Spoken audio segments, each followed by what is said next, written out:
जैसे नमाज फर्ज ऐन है, ऐसे ही मोहब्बत का वो दर्जा हासिल होना कि ठंडे मौसम में, सख्त सर्दी में अजान सुनकर मस्जिद में आना जिस मोहब्बत से आसान हो जाए, उस मोहब्बत को हासिल करना भी फर्ज ऐन है। ठिठुरती सर्दी में उठ के मस्जिद आना आसान नहीं है। बारिश बरस रही है, कपड़े भीग रहे हैं, सड़क पे पानी खड़ा हुआ है, फिर भी अजान सुन के मस्जिद में आना, इसके लिए हल्की फुल्की मोहब्बत काफी नहीं है। इसके लिए वो मोहब्बत चाहिए कि जो मोहब्बत मजबूर कर दे और आके मस्जिद में नमाज पढ़ने लगे। हमारे जो अकाबिर थे, जिनके हम नाम लेवा हैं, उन सब ने अल्लाह और उसके नबी की मोहब्बत को मुस्तकिल उन्वान बनाकर हासिल किया है। जैसे हम अपने बच्चे को कुरान पाक किसी कारी के पास पढ़ाना लाजिम समझते हैं ना। भाई मुसलमान का बच्चा कुरान पढ़ा हुआ कैसे नहीं होगा? मुसलमान को तो अपने बच्चे को कुरान पढ़ाना चाहिए। जिनको दीन की समझ है वो अपने बच्चे को कुरान पढ़ाना लाजिम समझते हैं। किसी आलिम से निकाह पढ़वाने को लाजिम समझते हैं, किसी आलिम से गुस्ल दिलवाने को लाजिम समझते हैं, किसी आलिम से जनाजा पढ़ाने को लाजिम समझते हैं। हालांकि ये चीजें जरूरी नहीं है, लेकिन लाजिम समझते हैं।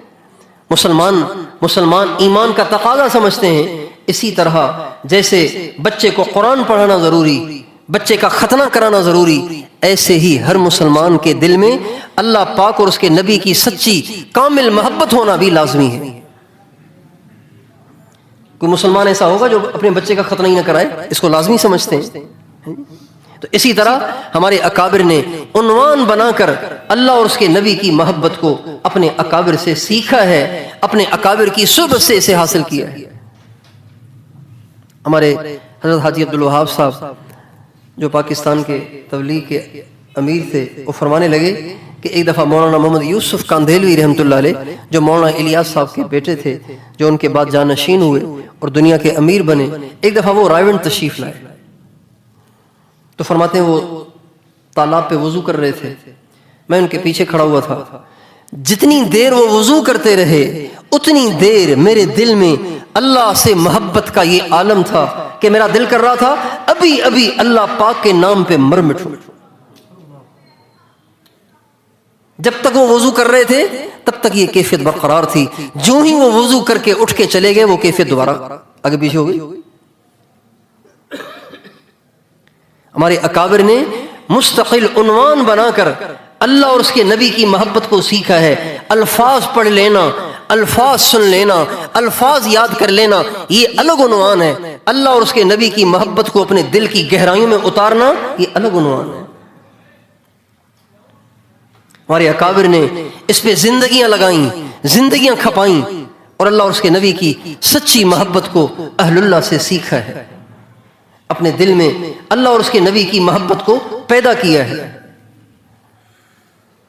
हज़रत शेखुल हिंद मौलाना महमूद हसन रहमतुल्लाह अलैह, हज़रत थानवी रहमतुल्लाह अलैह फरमाते हैं, लोग उनको शेखुल हिंद कहते हैं, लेकिन मैं समझता हूँ ये उनके साथ ज्यादती है।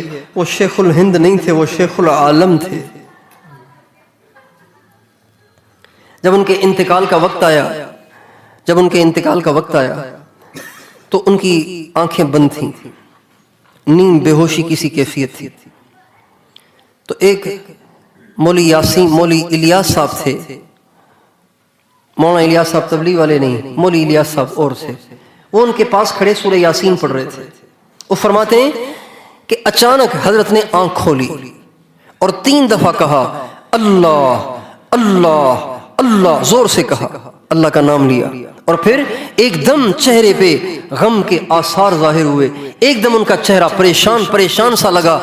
तो उन्होंने पूछा, हज़रत आप परेशान परेशान क्यों लग रहे हैं? क्या आप मौत की वजह से घबरा रहे हैं? तो फरमाने लगे, मौत की वजह से नहीं घबरा रहा हूं, बल्कि जब से होश संभाला है तब से दिल में यह जज्बा था कि मरूं तो मैदान कारजार में मरूं, सर कहीं पड़ा हो, धड़ कहीं पड़ा हो, अफसोस के आज बिस्तर पे मर रहा हूं।